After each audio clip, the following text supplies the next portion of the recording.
嗨，大家好！在过了好几个月以后啊，又一次回到了广州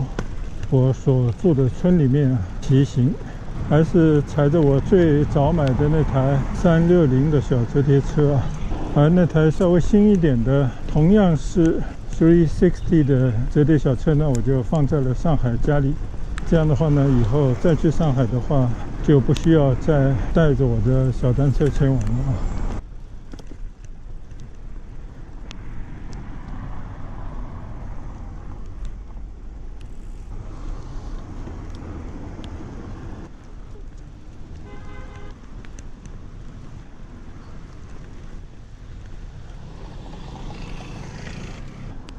其实回来广州已经好几天了，一直没法骑行了。除了前一段时间的台风啊，下了一些雷暴雨。另外的话呢，也是因为这台小车啊，以前就有过一些毛病啊。最大的一些问题呢，就是它的坐管啊，就是那个坐垫下面的管子，有时候会往下滑。调了几次呢，发现还是时不时会有这样的现象啊发生。后来我就把整个里面的套管拆下来，才发现啊，原来那个塑胶的那个套管裂了。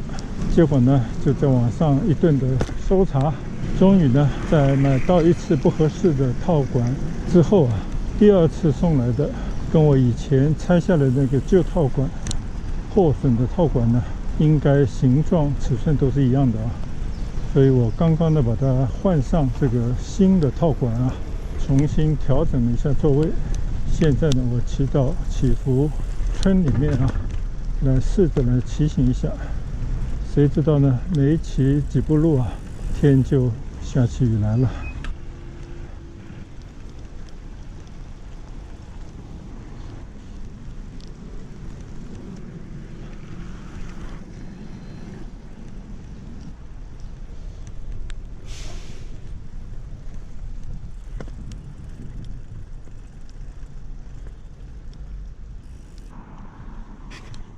好，现在呢，我在我的小单车的车头包上套上了一个防雨罩啊，继续呢在小区里面随意的骑行一下，就当一次试验性的骑行啊。相信啊，坐管再松动往下掉这样的现象呢，应该不会再出现了啊。这个曾经让我心有余悸了一段时间，因为这个涉及到啊，突然坐垫往下滑的话呢，是有很大的安全隐患的啊。那现在的话呢，我试骑了一段路，感觉坐垫非常的稳当，骑起来呢也就放松很多啊。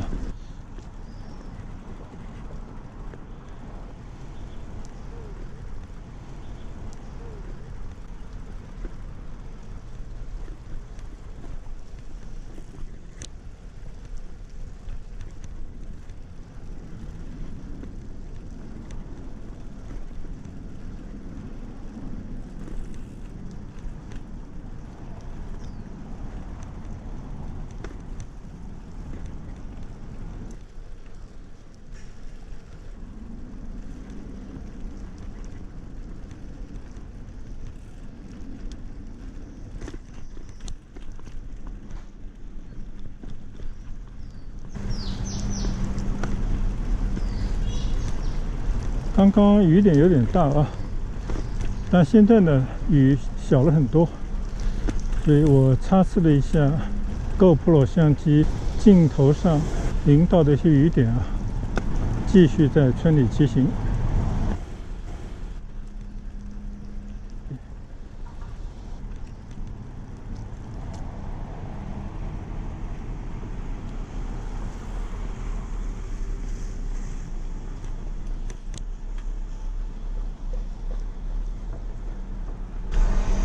有段时间没有在村里骑行了啊，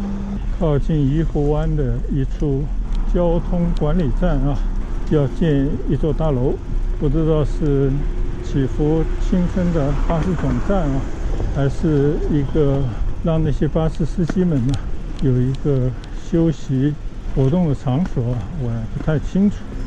这个工程呢，现在这个右侧的挡板里面正在施工啊。大概某一天呢，就可以揭开庐山真面目。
就在我不在祈福新村住的这几个月里面啊，好像也发生了一些变化。首先，当然就是广州天气的变化啊，从广州的梅雨季节一直到龙舟水啊，当然现在呢又迎来了台风季节。而我在上海前前后后的几个月呢，就从舒适的春天一直到初夏的适合骑行的舒适的天气啊，然后呢就经历了3个多礼拜的梅雨季节，一样的阴雨连绵，最终呢大概在1个礼拜以前出了梅，进入了正宗的三伏天气啊。而广州呢现在和上海啊气温应该不相上下，但相对而言呢，上海那座城市啊，毕竟四季分明，到了夏天呢，盛夏的感觉，热得干爽，热得夏高气爽，所以跟现在我在广州感受到的湿漉漉的那种湿热呢，还是有非常大的区别啊。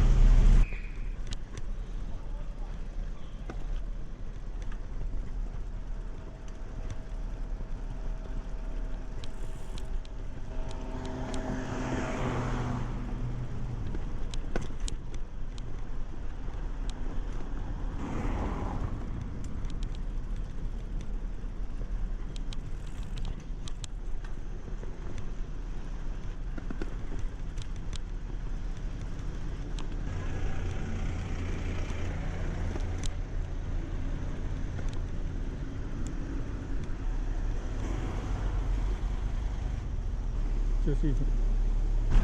而另一方面呢，我几个月没有回来的祈福新村呢，也在悄悄地发生一些变化。一个呢，我刚刚经过怡湖湾的时候啊，我就发现原来的那个老朋友餐厅啊已经关门大吉，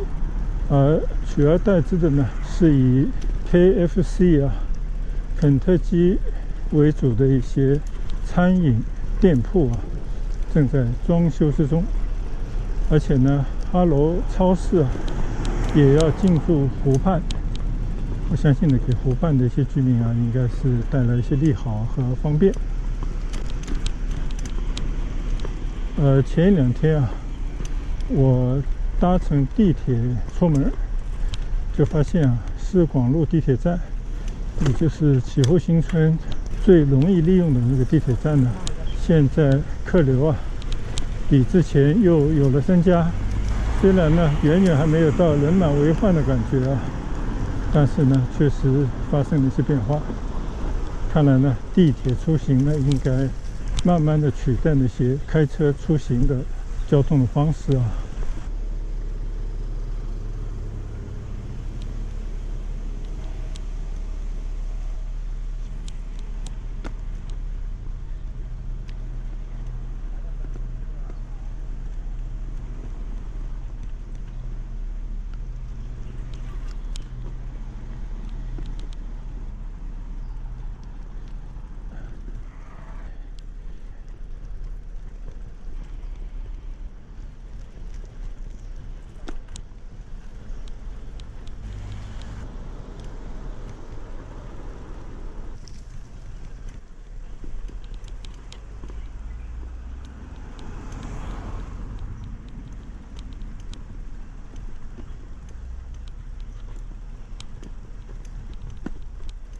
很轻松骑上了起伏湖边的一个大坡，可能是刚刚我在家里打了一下气啊，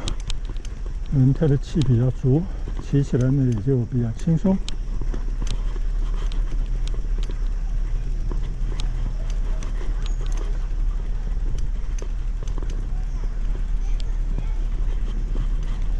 刚刚看到很多小朋友啊，骑着他们的单车在围湖跑步道上骑行啊。暑假了，孩子们呢用自己的方式啊，丰富自己的暑期活动。最值得赞赏的呢，就是适当的进行一些身体的锻炼。男孩子呢骑着车啊，在小区里面飞驰而过，所以暑假期间呢，对于孩子们来讲啊，是一个再好不过的增强体质啊，同时呢，也在周围探险、满足好奇心的一个最佳时段啊。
刚刚围着起伏湖呢，已经转了一圈啊。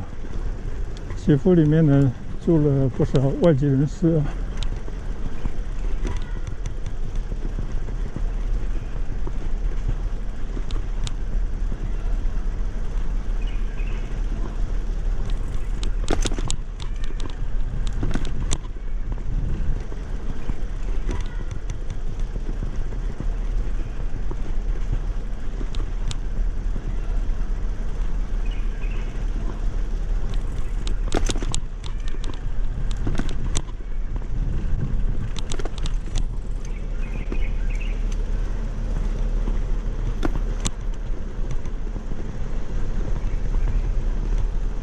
刚刚看见有个人坐着电动轮椅啊，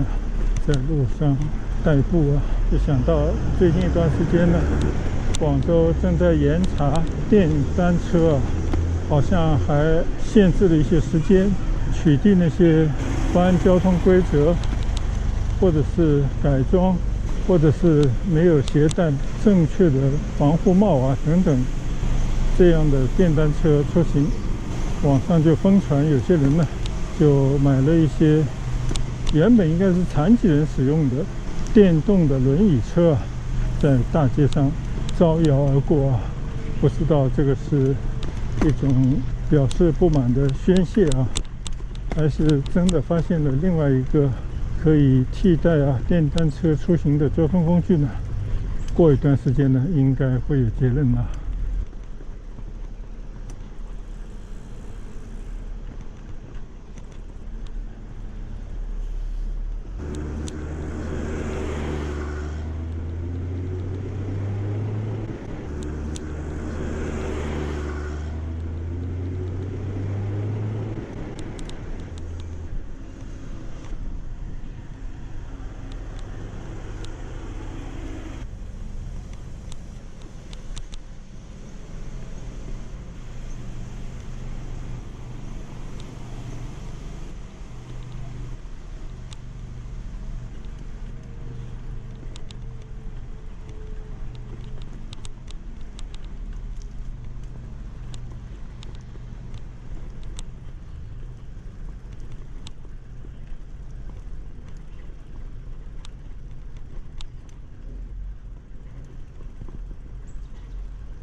天气太热了，篮球场上空无一人。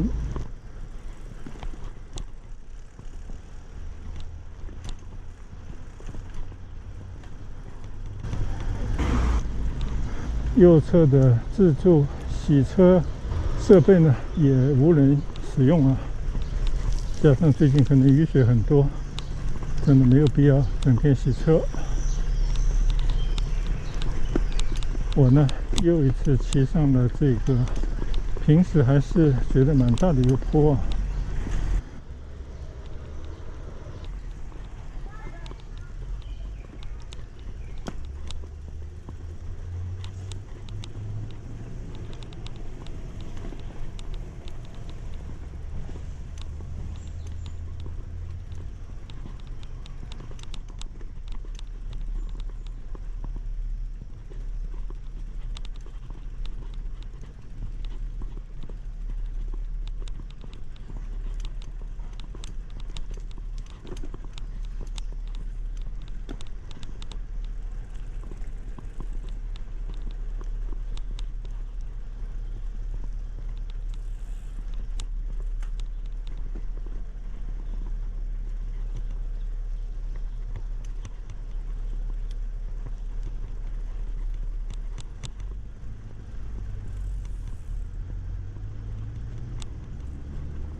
我呢已经围着祈福湖啊骑行了2圈了，整体感觉相当不错啊。首先呢是小单车的状态不错，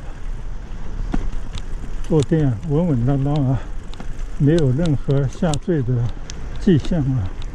上次在上海紧过的刹车呢，依然还是那么好用。除了这个链条可能稍稍有些松之外啊，其他都没有什么特别大的问题。另外一个呢，隔了好几个月在祈福村里骑行啊，虽然呢是一个间中下雨的天气啊，而且天气确实也比较闷热，但是好在呢太阳躲进了云层啊，所以身上呢并没有被太阳烤制的那种炙热感啊。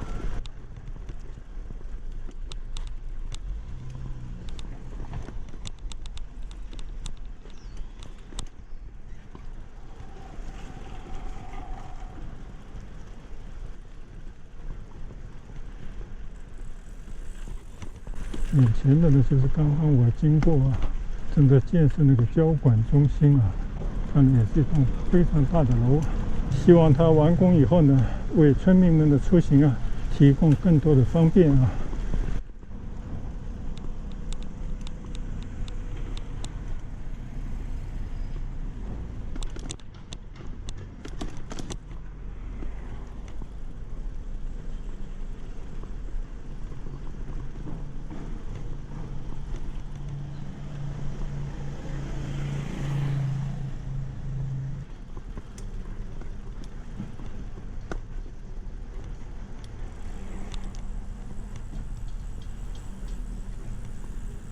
而比之祈福新村村内啊不断添置的一些设施呢，我觉得像右侧的这些低矮的房子啊，就是普通的民居呢，更能感受到村民们质朴的生活和与世无争的一种生活态度啊。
左手边呢，就是中村街的祈福新村社区党群服务中心啊。在不到半年以前我们还曾在那边为了要检测核酸几乎天天都要光顾这里排队做核酸。终于呢，在半年之后我们再也不需要做核酸，甚至呢，出门也不需要再戴口罩当然，还是有人对于疫情心有余悸戴着口罩出门的人也不在少数。但是呢，我相信这一段让大家害怕的防疫抗疫这样的时期呢，终于呢是过去了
现在呢，我顺着这条起伏大道啊，由南向北的骑行，两边呢都是一处处的社区啊，各有各的名字，不同的房型啊，不同的结构，满足村民们不同的居住的需要。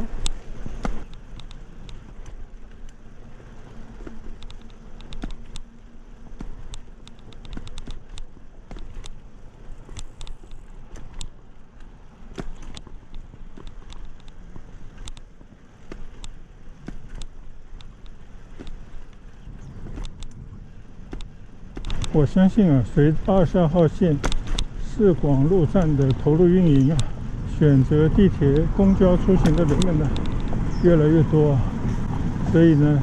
今天是上班的日子，但是村里啊还是停满着私家车。这些车呢没有开到市区里面去啊。我相信呢，很大的原因啊，应该就是大家换成别的交通工具出勤了啊。当然，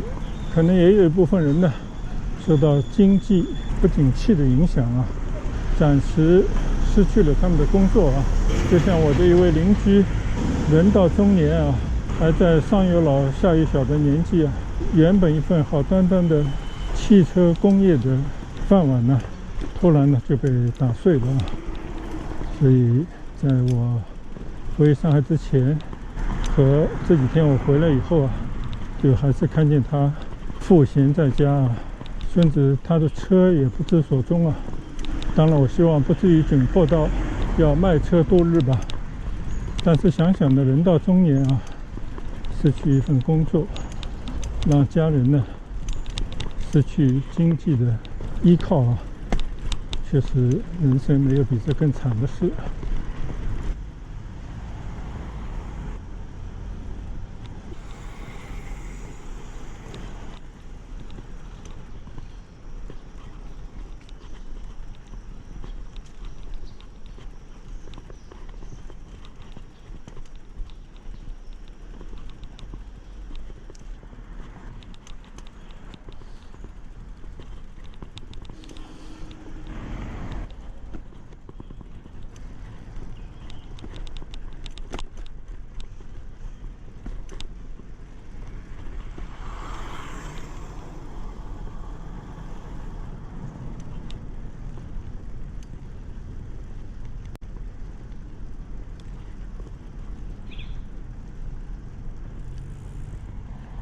起伏的你我他，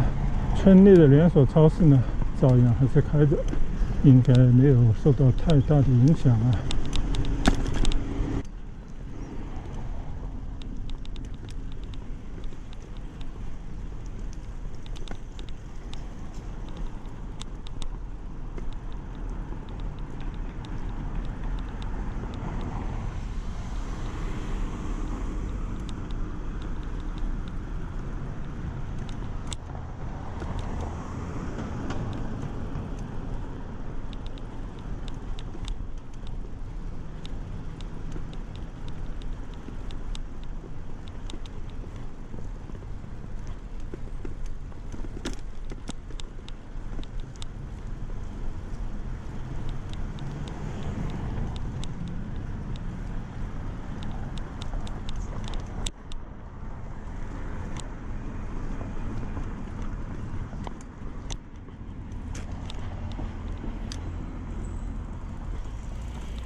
又遇到了这个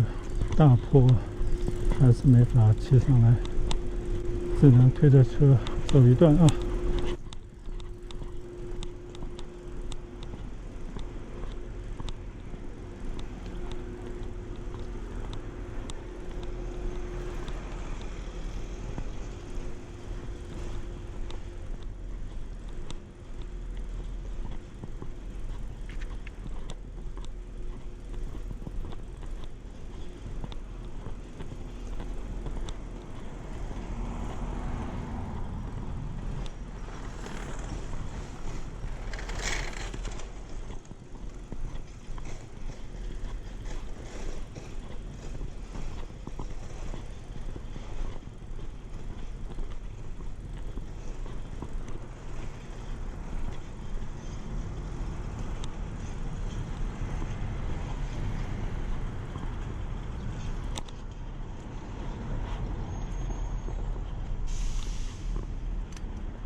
今天刚出来骑行的时候啊，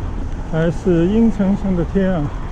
而且突然下了一阵雨点蛮大的阵雨。但现在呢，已经是阳光普照啊，又是盛夏的感觉了。我呢，沿着这条19街，也是起伏啊东西向的一条大街，再骑行一段。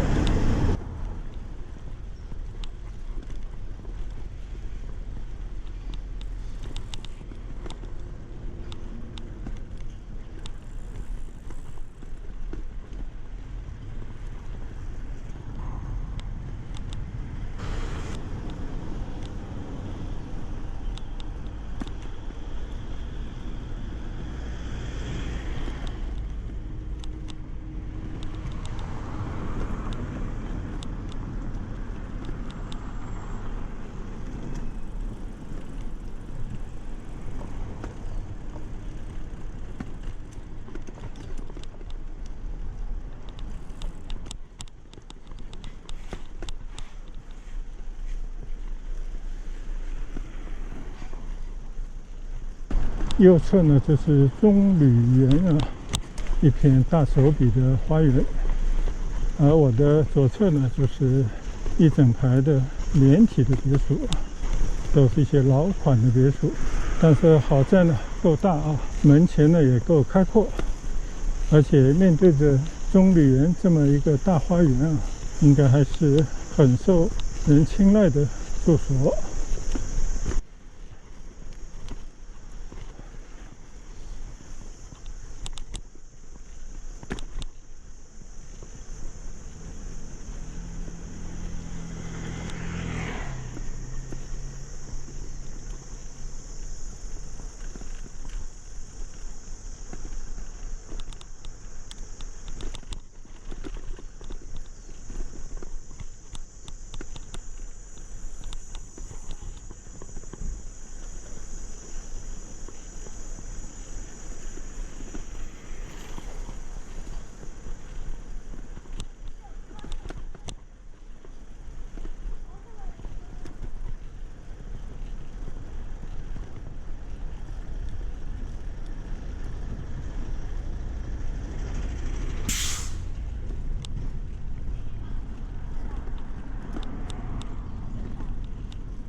祈福新村呢，胜在足够大啊，毕竟有20来万居民居住的一个大型社区，所以呢，不用出村了，只要在祈福新村里面啊，四围走一走，骑行转一圈呢，起码也要接近1个小时啊。如果从锻炼身体的目的来讲啊，就是你不出村呢，就可以在村里啊尽情的骑行。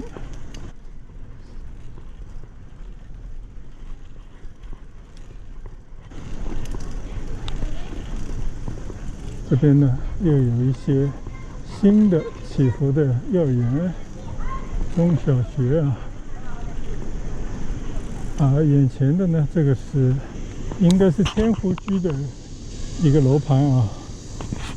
新建的一个楼盘。看看这边能不能直接去到天湖居里面呢，去逛它一逛啊。这边呢，现在有新建的从幼儿园、初中一条龙的教育啊，就在家门口可以接受村内的教育啊，应该是相当不错的一个选择，这恐怕也是它的卖点之一啊。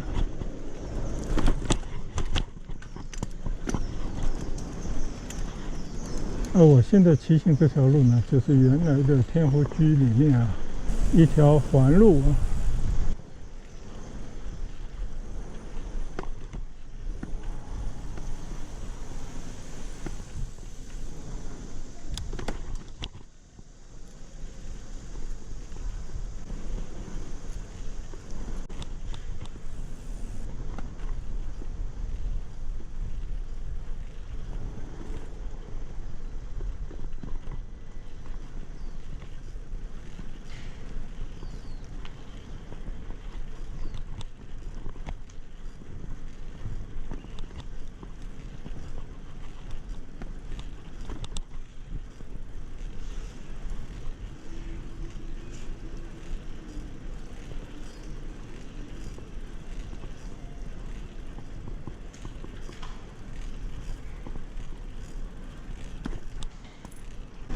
右前方呢就是祈福最靠边的一个出入口，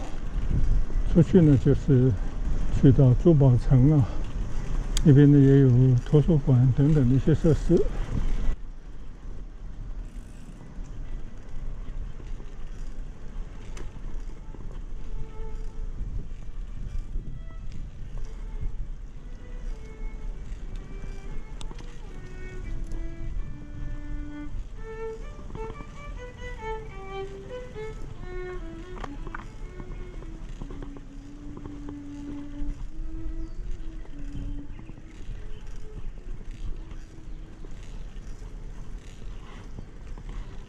天湖区呢，就是围绕着左手边的一个湖啊而建，整个布局呢规规整整啊，可以看到一个这样的小湖啊，有水生财啊，符合广东人的理念。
现在呢，我骑出天后居啊，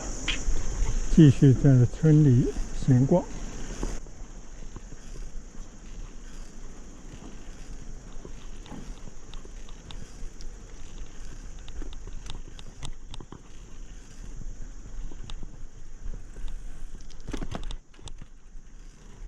骑到这边呢，右侧啊，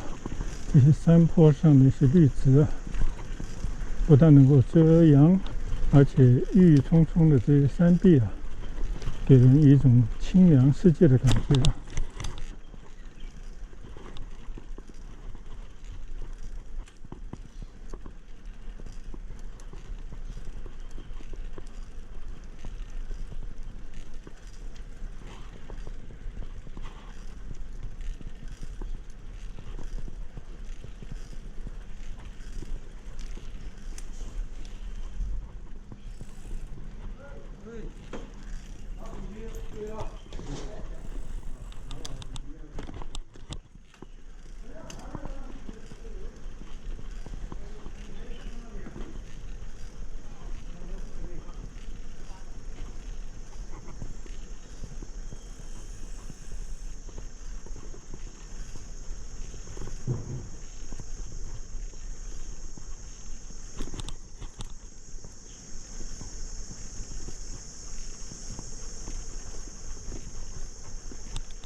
右侧这座小山呢，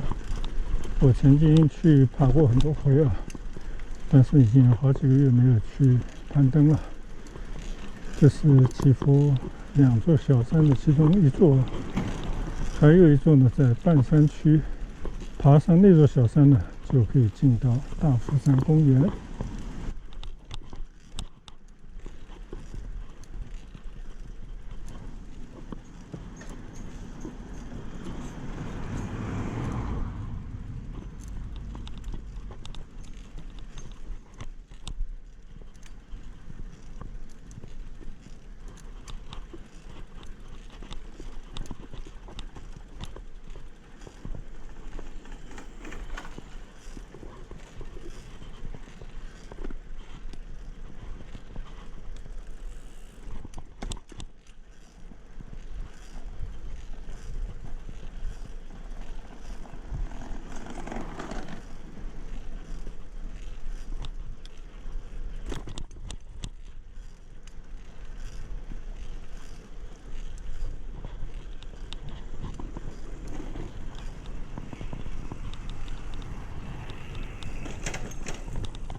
这边呢也可以出村了，去到市广路的一个大门。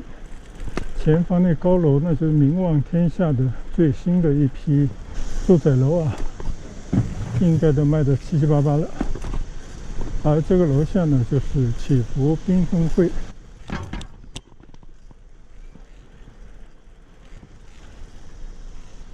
商业街区最新的一期。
这里呢是祈福最老的会所啊，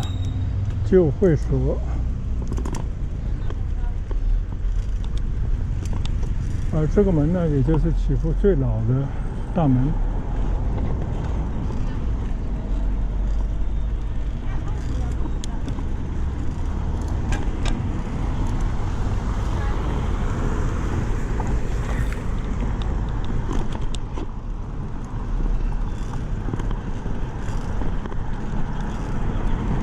自从有了缤纷汇新的商业街呢，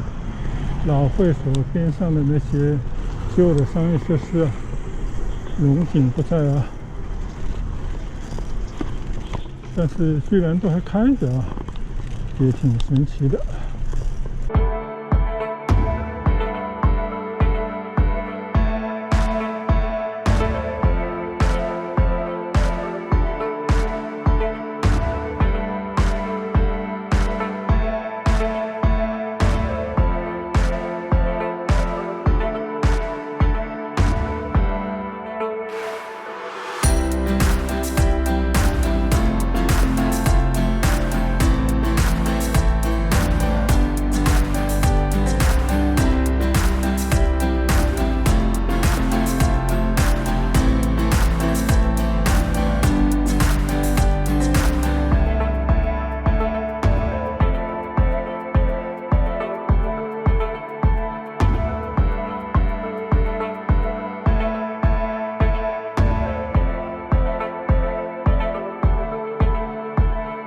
一出大太阳啊，天气就太热了，真的不适合骑行了。今天呢，其实也就是试一下新买回来的那个坐管套啊，还是非常的管用。最起码骑到现在啊，个把小时了，完全没有问题。那么今天呢，我就算试验性的在祈福村内骑行一圈，也是时隔好几个月了吧，就地重游一番啊，还是有些新鲜感。那么现在呢，我就准备骑回家去啊，洗个澡，休息一下。但愿呢，接下来的天气啊，有适合骑行的时段啊，到时候再出来骑行，跟大家呢分享一下广州的盛夏时节啊，路上的风景和遇到的人和事，敬请大家期待。